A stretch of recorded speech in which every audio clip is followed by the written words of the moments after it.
आगामी बिहार विधानसभा चुनाव में अब बहुत कम समय बचा है। ऐसे में सभी राजनीतिक पार्टियों के दिग्गज नेताओं ने अभी से अपनी अपनी चुनावी बिसात बिछाना शुरू कर दी है। जहां एक तरफ बीजेपी का एनडीए गठबंधन है, जो कई राज्यों में चुनाव जीतने के बाद अब बिहार विधानसभा चुनाव 2025 को लेकर अपनी जीत की दावेदारी शुरू कर दी है। वहीं दूसरी ओर आरजेडी कांग्रेस महागठबंधन इंडिया है, जो बीजेपी के एनडीए गठबंधन को हराने का बिहार विधानसभा चुनाव 2025 को लेकर दम भर रहा है। ऐसे सियासी माहौल के बीच बिहार विधानसभा चुनाव 2025 का एक ताज़ा सर्वे सामने आया है, जिसके नतीजे आपको भी चौंका सकते हैं। आज के इस ओपिनियन पोल सर्वे में हम जानेंगे आगामी बिहार विधानसभा चुनाव 2025 में अब की बार किस पार्टी की बनेगी सरकार और कौन बनेगा बिहार राज्य का अगला मुख्यमंत्री। दोस्तों, आपको बता दें कि बिहार में विधानसभा की कुल 243 सीटें हैं। किसी भी पार्टी को बिहार राज्य में अपनी सरकार बनाने के लिए कम से कम 122 सीटों की आवश्यकता होती है। बिहार की कुल 243 विधानसभा सीटों को जिलावार सभी सीटों को एक एक कर विस्तार से बताएंगे। बिहार विधानसभा चुनाव 2025 को लेकर असदुद्दीन ओवैसी की पार्टी AIMIM भी है, जो चुनावी मैदान में है और जीत का दावा कर रही है। वहीं दूसरी ओर जन स्वराज पार्टी प्रशांत किशोर की पार्टी चुनावी मैदान में है। बिहार विधानसभा चुनाव को लेकर दोस्तों पूरी तैयारी के साथ मैदान में उतर चुकी है। अब देखने वाली बात यह होगी कि ओवैसी की पार्टी AIMIM को बिहार विधानसभा चुनाव 2025 में कितनी सीटें मिलती हुई नजर आ रही हैं। वहीं हम बात करेंगे जन स्वराज पार्टी जो है प्रशांत किशोर की पार्टी को बिहार विधानसभा चुनाव 2025 में अब की बार कितनी सीटें मिलती हुई नजर आ रही हैं और बिहार में किस पार्टी की सरकार बनने जा रही है। दोस्तों, सबसे पहले बात कर लेते हैं इसी के साथ बिहार की जो राजधानी है पटना की बात करें। विधानसभा की 14 सीटें हैं। भाजपा एनडीए गठबंधन को 8 विधानसभा सीट, तो वहीं तेजस्वी लालू यादव की आरजेडी कांग्रेस महागठबंधन को 5 विधानसभा सीट, ओवैसी की पार्टी AIMIM को 1 विधानसभा सीट पर बढ़त मिलने का अनुमान है। जन स्वराज पार्टी को 0 ही सीट मिलने का अनुमान है। बिहार की जो राजधानी पटना की बात करें, यहाँ पर 14 विधानसभा की सीटें हैं। दोस्तों, भाजपा एनडीए गठबंधन को यहाँ पर काफ़ी अच्छी बढ़त मिलने का अनुमान है। अब बात कर लेते हैं बिहार के गया जिले की। गया जिले के रुझान देखें, विधानसभा की 10 सीटें हैं। भाजपा एनडीए गठबंधन को 5 विधानसभा सीट, आरजेडी कांग्रेस गठबंधन को 5 विधानसभा सीट, AIMIM को 0 ही सीट, जन स्वराज पार्टी को 0 ही सीट मिलने का अनुमान है। बिहार के गया जिले के रुझान देखें तो यहाँ पर जेडीयू और आरजेडी गठबंधन के बीच कांटे का मुकाबला होने की संभावना है। अब बात कर लेते हैं इसी के साथ बिहार के औरंगाबाद जिले की। विधानसभा सीटों की बात करें तो औरंगाबाद जिले में 6 विधानसभा की सीटें हैं। नीतीश कुमार की जेडीयू बीजेपी एनडीए गठबंधन को 4 विधानसभा सीट, आरजेडी कांग्रेस महागठबंधन को 2 विधानसभा सीट, ओवैसी की पार्टी AIMIM को 0 ही सीट मिलने का अनुमान है और वहीं प्रशांत किशोर की पार्टी जन स्वराज पार्टी को 0 ही सीट मिलने का अनुमान है। चलिए दोस्तों, बात कर लेते हैं इसी के साथ बिहार के दरभंगा जिले की। दरभंगा जिले के रुझान देखें, विधानसभा सीटों की बात करें, 10 विधानसभा की सीटें हैं बिहार के दरभंगा जिले में। जेडीयू बीजेपी गठबंधन को 5 विधानसभा सीट पर बढ़त मिलने का अनुमान है। आरजेडी कांग्रेस महागठबंधन को 4 विधानसभा सीट, ओवैसी की पार्टी AIMIM को 0 ही सीट मिलने का अनुमान है।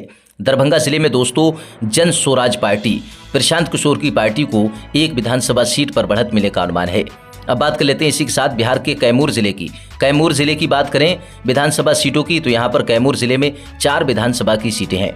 बीजेपी एनडीए गठबंधन को 2 विधानसभा सीट, आरजेडी कांग्रेस महागठबंधन को 1 विधानसभा सीट और ओवैसी की पार्टी AIMIM को 1 विधानसभा सीट पर बढ़त मिलने का अनुमान है कैमूर जिले में। दोस्तों, कैमूर जिले की बात करें तो यहाँ पर बीजेपी गठबंधन को भी बढ़त मिलने का अनुमान है। चलिए दोस्तों, इसी के साथ बात कर लेते हैं बिहार के भोजपुर जिले की। भोजपुर जिले की बात करें विधानसभा सीटों की, तो यहाँ पर 7 विधानसभा की सीटें हैं बिहार के भोजपुर जिले में। जेडीयू बीजेपी गठबंधन को 2 विधानसभा सीट, तो वहीं लालू तेजस्वी यादव की आरजेडी कांग्रेस गठबंधन को 4 विधानसभा सीट, ओवैसी की पार्टी AIMIM को 0 ही सीट मिलने का अनुमान है। जन स्वराज पार्टी को भोजपुर जिले में 1 विधानसभा सीट पर बढ़त मिलने का अनुमान है। अब बात कर लेते हैं इसी के साथ बिहार के गोपालगंज जिले की। 6 विधानसभा की सीटें हैं गोपालगंज जिले में। नीतीश कुमार की जेडीयू बीजेपी एनडीए को 3 विधानसभा सीट, तेजस्वी यादव आरजेडी कांग्रेस महागठबंधन को 3 विधानसभा सीट, AIMIM को 0 विधानसभा सीट, जन स्वराज पार्टी को भी 0 सीट मिलने का अनुमान है। दोस्तों, अब बात कर लेते हैं बिहार के नालंदा जिले की। विधानसभा सीटों की बात करें तो नालंदा जिले में 7 विधानसभा की कुल सीटें हैं। भाजपा गठबंधन को 4 विधानसभा सीट, आरजेडी कांग्रेस गठबंधन को 3 विधानसभा सीट, AIMIM को 0 ही सीट मिलने का अनुमान है। प्रशांत किशोर की पार्टी का भी खाता खुलने की संभावना नहीं है। नालंदा जिले में दोस्तों भाजपा एनडीए गठबंधन को काफी अच्छी बढ़त मिलने का अनुमान है। अब बात कर लेते हैं इसी के साथ बिहार के खगड़िया जिले की 3 विधानसभा की सीटें हैं खगड़िया जिले में। जेडीयू बीजेपी एनडीए गठबंधन को 1 विधानसभा सीट मिलने की संभावना है। आरजेडी कांग्रेस गठबंधन को 2 विधानसभा सीट, ओवैसी की पार्टी एआईएमआईएम को 0 ही सीट मिलने का अनुमान है। जन स्वराज पार्टी का यहां पर भी खाता खुलने की संभावना नहीं है। खगड़िया जिले में दोस्तों भाजपा एनडीए को नुकसान होने की संभावना है। अब बात कर लेते हैं बिहार के मधेपुरा की। मधेपुरा के रुझान देखें, 4 विधानसभा की सीटें हैं। नीतीश कुमार की पार्टी जेडीयू बीजेपी गठबंधन को 2 विधानसभा सीट, तेजस्वी यादव की आरजेडी कांग्रेस गठबंधन को 2 विधानसभा सीट, एआईएमआईएम को 0 सीट, जन स्वराज पार्टी को 0 ही सीट मिलने का अनुमान है। बिहार के मधेपुरा जिले के रुझान देखें तो यहाँ पर जेडीयू बीजेपी गठबंधन और आरजेडी कांग्रेस गठबंधन के बीच कांटे का मुकाबला होने की संभावना है। चलिए दोस्तों, इसी के साथ बात कर लेते हैं बिहार के बेगूसराय जिले की। बेगूसराय जिले के रुझान देखें, 7 विधानसभा की सीटें हैं। नीतीश कुमार की जेडीयू बीजेपी गठबंधन को 2 विधानसभा सीट पर बढ़त मिलने का अनुमान है। लालू तेजस्वी यादव की आरजेडी कांग्रेस गठबंधन को 3 विधानसभा सीट, ओवैसी की पार्टी एआईएमआईएम को बेगूसराय जिले में 1 विधानसभा सीट पर बढ़त मिल सकती है। जन स्वराज पार्टी को भी 1 विधानसभा सीट पर बढ़त मिलने का अनुमान है। अब बात कर लेते हैं इसी के साथ बिहार के मधुबनी जिले की।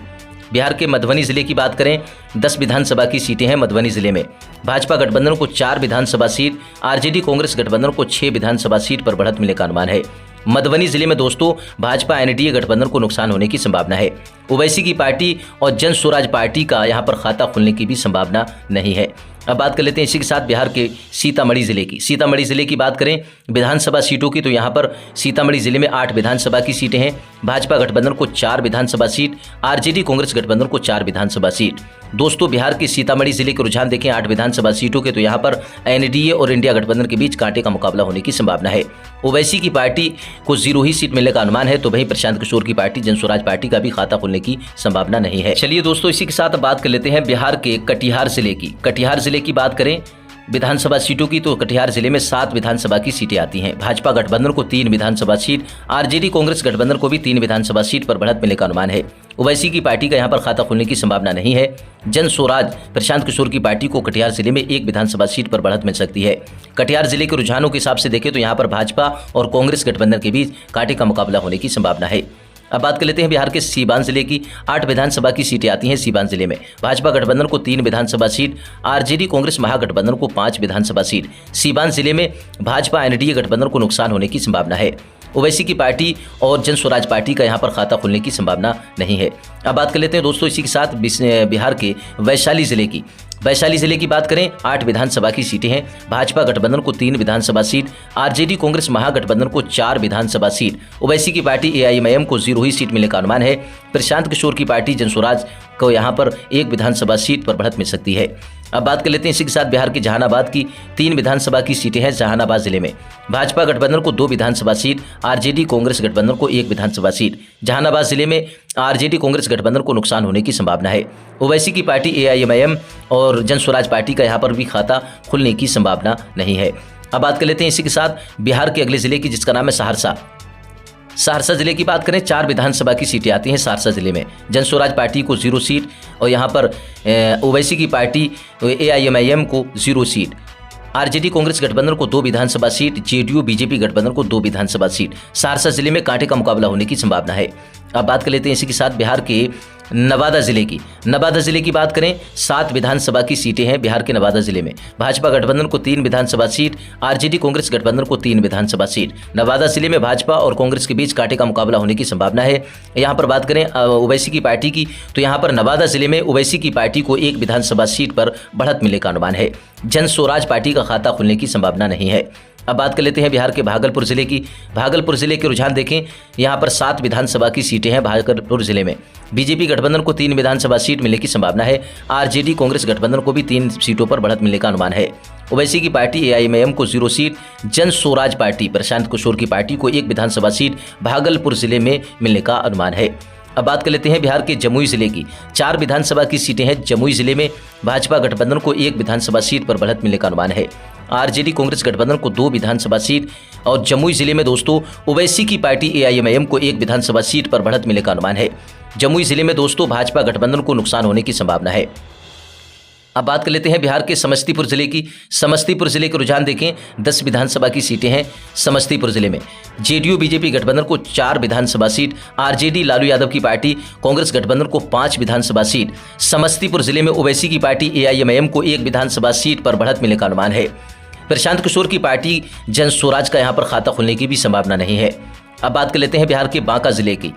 5 विधानसभा की सीटें हैं बांका जिले में। भाजपा गठबंधन को 3 विधानसभा सीट पर बढ़त मिल सकती है। आरजेडी कांग्रेस गठबंधन को 2 विधानसभा सीट पर बढ़त मिलने का अनुमान है। ओवैसी की पार्टी एआईएमआईएम को 0 विधानसभा सीट, प्रशांत किशोर की पार्टी जनस्वराज पार्टी को भी 0 ही सीट मिलने का अनुमान है। अब बात कर लेते हैं इसी के साथ बिहार के रोहतास जिले की। रोहतास जिले के रुझान देखें, बिहार विधानसभा चुनाव 2025 को लेकर जो निकलकर सामने आ रहे हैं। रोहतास जिले में 7 विधानसभा की सीटें हैं। भाजपा गठबंधन को 3 विधानसभा सीट, आरजेडी कांग्रेस गठबंधन को भी 3 विधानसभा सीट, ओवैसी की पार्टी एआईएमआईएम को 0 सीट मिलने का अनुमान है। रोहतास जिले में जन स्वराज पार्टी को 1 विधानसभा सीट पर बढ़त मिलने का अनुमान है।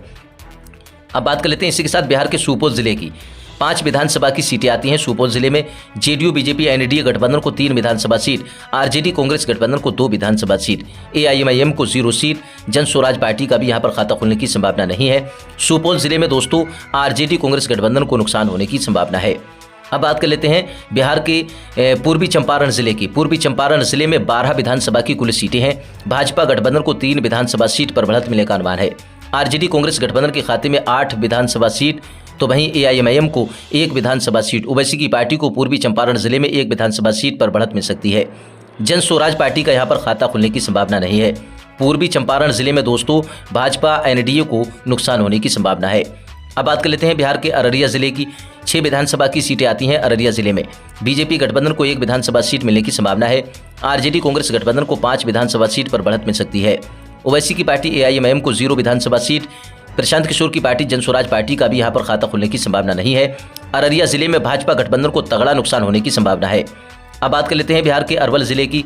अरवल जिले में 2 विधानसभा की सीटें आती हैं। भाजपा गठबंधन को 1 विधानसभा सीट, आरजेडी कांग्रेस गठबंधन को 1 विधानसभा सीट, एआईएमआईएम को 0 सीट, प्रशांत किशोर की पार्टी जनस्वराज पार्टी का यहां पर भी खाता खुलने की संभावना नहीं है। अरवल जिले में दोनों पार्टियों के गठबंधनों के बीच कांटे का मुकाबला होने की संभावना है। अब बात कर लेते हैं इसी के साथ बिहार के किशनगंज जिले की। किशनगंज जिले के रुझान देखें, बिहार विधानसभा चुनाव 2025 को लेकर जो निकलकर सामने आ रहे हैं दोस्तों। 2 विधानसभा सीट, भाजपा गठबंधन को 3 विधानसभा सीट, आरजेडी कांग्रेस गठबंधन को, ओवैसी की पार्टी को किशनगंज जिले में 1 विधानसभा सीट पर बढ़त मिलने का अनुमान है। जन स्वराज पार्टी का खाता खुलने की भी संभावना नहीं है। अब बात कर लेते हैं बिहार के मुंगेर जिले की। मुंगेर जिले की बात करें, 3 विधानसभा की सीटें हैं। भाजपा एनडीए गठबंधन को 2 विधानसभा सीट, आरजेडी कांग्रेस गठबंधन को 1 विधानसभा सीट, ओवैसी की पार्टी एआईएमआईएम को 0 सीट, तो यहीं प्रशांत किशोर की पार्टी को भी 0 ही सीट मिलने का अनुमान है। मुंगेर जिले में दोस्तों आरजेडी कांग्रेस गठबंधन को नुकसान होने की संभावना है। अब बात कर लेते हैं बिहार के सारण जिले की। सारण जिले के रुझान देखें, 10 विधानसभा की सीटें हैं। भाजपा गठबंधन को 4 विधानसभा सीट, आरजेडी कांग्रेस गठबंधन को 6 विधानसभा सीट, ओवैसी की पार्टी एआईएमआईएम को 0 सीट, प्रशांत किशोर की पार्टी जनस्वराज पार्टी को भी 0 ही सीट मिलने का अनुमान है। सारण जिले के रुझान देखें तो यहाँ पर भाजपा एनडीए गठबंधन को नुकसान होने की संभावना है। अब बात कर लेते हैं बिहार के मुजफ्फरपुर जिले की। 11 विधानसभा की सीटें आती हैं बिहार के मुजफ्फरपुर जिले में। भाजपा गठबंधन को 5 विधानसभा सीट, तो वहीं कांग्रेस गठबंधन को 5 विधानसभा सीट। दोस्तों मुजफ्फरपुर जिले में भाजपा गठबंधन और कांग्रेस गठबंधन के बीच कांटे का मुकाबला होने की संभावना है। ओवैसी की पार्टी को मुजफ्फरपुर जिले में 1 विधानसभा सीट पर बढ़त मिलने का अनुमान है। जन स्वराज पार्टी का खाता खुलने की संभावना नहीं है। अब बात कर लेते हैं बिहार के शेखुपुरा की। 2 विधानसभा की सीटें आती हैं शेखुपुरा जिले में। बीजेपी एनडीए गठबंधन को 1 विधानसभा सीट, आरजेडी कांग्रेस गठबंधन को भी 1 विधानसभा सीट। शेखुपुरा जिले में दोस्तों कांग्रेस और बीजेपी गठबंधन के बीच कांटे का मुकाबला होने की संभावना है। जन स्वराज पार्टी और एआईएमआईएम को 0 ही सीट मिलने का अनुमान है।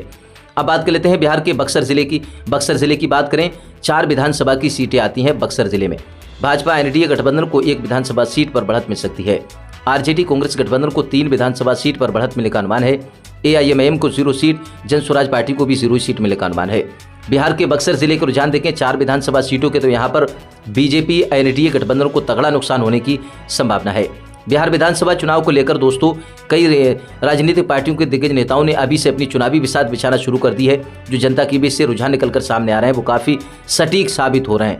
बिहार विधानसभा चुनाव 2025 को लेकर जनता का क्या मोड़ है, बिहार विधानसभा चुनाव 2025 को लेकर क्या बाकी दोस्तों अपनी राय कमेंट बॉक्स में लिखकर जरूर बताएं कि बिहार में क्या तेजस्वी यादव बन पाएंगे बिहार के मुख्यमंत्री या फिर सत्ताधारी पार्टी बीजेपी एनडीए गठबंधन जो इस वक्त सरकार है बिहार में और जिसके मुख्यमंत्री नीतीश कुमार हैं। क्या फिर सत्ता में वापसी करेंगे? अपनी राय कमेंट बॉक्स में लिखकर जरूर बताएं। चलिए दोस्तों, बात कर लेते हैं इसी के साथ बिहार के पूर्णिया जिले की। 7 विधानसभा की सीटें आती हैं पूर्णिया जिले में। भाजपा एनडीए गठबंधन को 1 विधानसभा सीट, आरजेडी कांग्रेस गठबंधन को 5 विधानसभा सीट, ओवैसी की पार्टी एआईएमआईएम को पूर्णिया जिले में 1 विधानसभा सीट पर बढ़त मिलने का अनुमान है। दोस्तों, पूर्णिया जिले के रुझान देखें 7 विधानसभा सीटों के, तो यहाँ पर भाजपा गठबंधन को तगड़ा नुकसान होने की संभावना है। अब बात कर लेते हैं इसी के साथ बिहार के लखीसराय की विधानसभा की बात करें तो लखीसराय जिले में 2 विधानसभा की सीटें हैं। भाजपा एनडीए गठबंधन का यहाँ पर सुपड़ा साफ होने की संभावना है। कांग्रेस गठबंधन को 1 विधानसभा सीट, तो वहीं ओवैसी की पार्टी एआईएमआईएम को 1 विधानसभा सीट पर बढ़त मिलने का अनुमान है।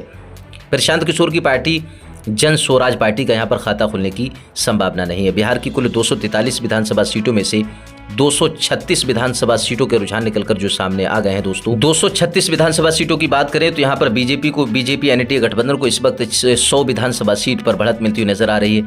आरजेडी कांग्रेस गठबंधन को 118 विधानसभा सीट, ओवैसी की पार्टी एआईएमआईएम को 11 विधानसभा सीट पर बढ़त मिलती हुई नजर आ रही है। प्रशांत किशोर की पार्टी जन स्वराज पार्टी को 7 विधानसभा सीट पर बढ़त मिलती हुई नजर आ रही है। बिहार विधानसभा चुनाव 2025 में दोस्तों क्या ओवैसी की पार्टी को कितनी सीटें मिलेंगी, जन स्वराज पार्टी को कितनी सीटें मिलेंगी? दोस्तों, अपनी राय कमेंट बॉक्स में लिखकर जरूर बताएं, क्योंकि जनता की राय लोकतंत्र को मजबूत बनाने के लिए काफ़ी महत्वपूर्ण होती है। बिहार विधानसभा चुनाव काफ़ी दिलचस्प होने वाला है। दोस्तों, बात कर लेते हैं इसी के साथ बिहार के शिवहर की विधानसभा सीट की बात करें। 1 विधानसभा की सीट आती है शिवहर जिले में। भाजपा एनडीए गठबंधन को 1 विधानसभा सीट पर बढ़त मिलने का अनुमान है। आरजेडी कांग्रेस गठबंधन को 0 सीट, ओवैसी की पार्टी एआईएमआईएम को 0 ही सीट मिलने का अनुमान है। तो वहीं प्रशांत किशोर पार्टी का भी खाता खुलने की संभावना नहीं है। जन स्वराज पार्टी का, आरजेडी, एआईएमआईएम और जन स्वराज पार्टी यानी कि तीनों पार्टियों को यहाँ पर शिवहर जिले में नुकसान होने की संभावना है। अब बात कर लेते हैं बिहार के पश्चिमी चंपारण की 9 विधानसभा की सीटें हैं। बीजेपी एनडीए गठबंधन को 3 विधानसभा सीट, आरजेडी कांग्रेस गठबंधन को 5 विधानसभा सीट।